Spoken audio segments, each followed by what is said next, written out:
नमस्कार, आप देख रहे हैं न्यूज़ वीके। मैं हूं आपके साथ नवीन विश्वकर्मा। दोस्तों, त्रिस्तरीय चुनाव का समाप्त हो चुका है। नतीजे सामने आ चुके हैं। अलग अलग क्षेत्रों से अलग अलग प्रतिनिधियों को जनता ने चुना है। आज हम बैठे हुए हैं ललितपुर जिले के वार्ड नंबर 2 में खादी जिला पंचायत से सीट से विजयी हुए हैं बृजेंद्र यादव जी। इनकी छवि धार्मिक प्रवृत्ति के माने जाते हैं और अपनी इसी छवि से इन्होंने क्षेत्रवासियों को दिल जीता और एक तरफी जीत कह सकते हैं जो इनको मिली है। बहुत बहुत स्वागत है बृजेंद्र जी हमारे खास कार्यक्रम में। बहुत बहुत धन्यवाद। और सबसे पहले तो न्यूज़ बीके को कि आपने ये मौका दिया कि कम से कम हम लोगों की समस्याएं आपके ज़रिए बता सकें। कि बृजेंद्र जी क्या मानते हैं जो जनता ने आपको जिताया है, जनता ने आपको जो ये इतनी बड़ी जीत दी है, इसमें क्या वजह थी कि लोगों ने आपको पसंद किया है? सबसे बड़ी वजह तो ये थी कि अभी तक जितने जनप्रतिनिधि उन्होंने चुने क्षेत्र में, तो आपने देखी होगी, वहाँ गए होंगे हमारे क्षेत्र में वार्ड नंबर 2 में सड़क की जो स्थिति है शायद ज़िले में इससे ज़्यादा खस्ता हाल कहीं नहीं है। पानी की समस्याएं हैं, लाइट की व्यवस्थाएं नहीं है और तमाम प्रकार की ऐसी। और शिक्षा के क्षेत्र में आपने देखा होगा एक भी इंटर कॉलेज नहीं है। 20 किलोमीटर दूर बबीना है और इतना ही 22 किलोमीटर दूर तालबहट है। दोनों जगह अगर आप देखें तो शिक्षा की कोई व्यवस्था नहीं है यहाँ। और फिर स्वास्थ्य की देखी होगी आपने, यहाँ कोई ऐसी स्वास्थ्य सुविधा भी नहीं है कि लोग अगर कोई समस्या हुई उन्हें रात में तो उन्हें आना पड़ेगा तालबहट। तालबहट आने के लिए इतनी अच्छी सड़क नहीं है, बाइक से आना पड़ेगा। अमूमन एक सड़क है जो टुकमा टुकमा होकर जाती, तो बरसात में वो रास्ता पूर्णतः से ब्लॉक हो जाता। अब ये वाली रास्ता आपने देखी होगी, पूरी सड़क टूट चुकी है। तो ये सब समस्याएं थी जो वहाँ हमने जाके देखा, लोगों की राय ली। बताओ आप कि आज तक ऐसा क्यों नहीं हो पाया। उन्होंने कहा जो भी जनप्रतिनिधि हमारे यहाँ आए उन्होंने काम नहीं किया, वादे कर गए, आश्वासन दे गए उन्हें, चुनाव के बाद हम आएंगे, आपकी सड़क का काम करवा देंगे, स्कूल का काम करवाएंगे, लेकिन ऐसा कुछ हुआ नहीं। यही वजह है। मतलब पुराने जो जितने भी जनप्रतिनिधि रहे सब खोखले वादे उन्होंने किए और जनता को ठगा 5 साल तक। तो इस बार आपने भी बहुत सारे जनता के बीच गया, उनसे वादे किए हैं।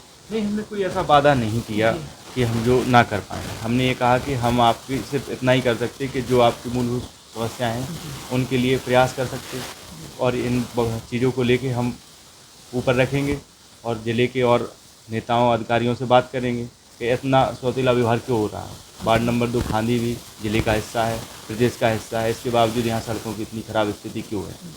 या तो दुर्व्यवहार, ऐसा तो किसी के साथ नहीं देखा होगा आपने, इतना पक्षपात का व्यवहार। बगल में पूरा कला है, जखोरा है, बार है, आप देखेंगे तो सब जगह ऐसी कोई सड़क नहीं होगी जो हमारे खादी में है। अच्छा, ये भी कहा जाता है कि आप धार्मिक प्रवृत्ति के हैं और हमारे बुंदेलखंड वासियों की ये सबसे बड़ी कमजोरी है कि धर्म से अगर किसी, और आपने धार्मिक, शायद कहीं ऐसा नहीं, जनता की कमजोर नस को पकड़ा और अपनी धार्मिक छवि बनाकर आपने जनता का दिल जीता और इसलिए आपको जीत मिली। नहीं, ऐसा नहीं है, क्योंकि बचपन से हम राम राजा सरकार को मानते आए हैं, तो मानते भी हैं, ऐसा नहीं है। और हमारे जीवन की ये सबसे बड़ी पूंजी भी है कि राम जी का आशीर्वाद सदैव हमारे ऊपर रहा और आगे भी रहेगा।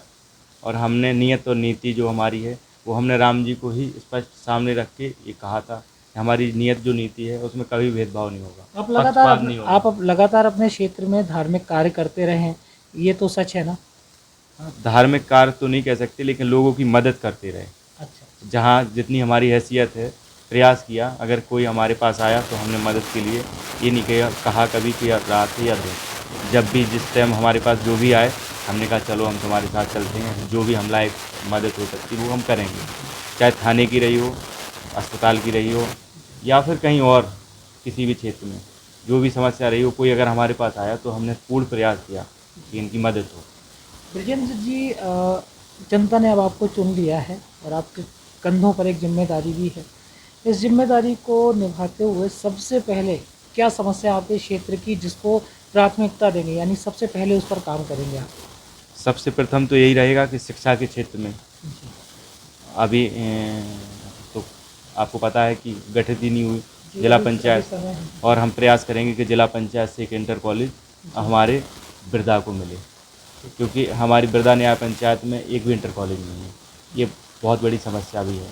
अगर कोई शिक्षा से वंचित रह जाए तो उसका विकास कैसे हो सकता है। ये तो आप भी बता सकते हैं। बिल्कुल बिल्कुल, अगर शिक्षा नहीं है तो जागरूकता नहीं है, और जागरूकता नहीं है तो विकास तो संभव ही नहीं है। विकास की घोषणाएं तो होती हैं जिले में, लेकिन ज़मीन तक पहुंचती नहीं है। ये आपने भी चल के देखा होगा। शिक्षा के बिना सब अधूरा है। तो ये सबसे बड़ी समस्या ये भी है कि लोगों को अपने अधिकारों का ही पता नहीं रहता, क्योंकि वो शिक्षित नहीं है। और ये जो डिजिटल इंडिया की बात होती, डिजिटल शब्द क्या है ये भी नहीं पता उन लोगों को। अच्छा, अंत में चाहूँगा कि जनता ने आपको जिताया, उस जनता के लिए आपके पास क्या शब्द है? जनता के लिए शब्द क्या है, ये जीत उनकी है जी। और ये सत्य की जीत है। और आप भरोसा करें कि पूरी चुनाव में 5 पैसे की किसी को हमने शराब नहीं पिलाई। क्या बात और ये आप जाके ज़मीन पे लोगों से पूछ भी सकते हैं। और शायद पहली बार हुआ होगा ये बुंदेलखंड में कि कोई चुनाव बिना शराब का हुआ हो। एक चुनाव बिना शराब का हुआ, बिना शराब पिलाएं किसी को। ये लोगों ने इतना आशीर्वाद, स्नेह और मदद की हमारी, और ये जीत उनकी है। वास्तविकता तो ये है कि जीत उन्हीं लोगों की है जिन लोगों के लिए हम लड़े थे। लेकिन हम पहले भी संतुष्ट थे, आज भी हैं कि उन लोगों ने सच का साथ दिया। बहुत बहुत शुक्रिया हमसे बात करने के लिए। ये थे ललितपुर जिले के वार्ड नंबर 2 से विजयी प्रत्याशी थे जिला पंचायत सदस्य के लिए। मुलाकात का सिलसिला जारी रहेगा, देखते रहिए न्यूज़। नमस्कार।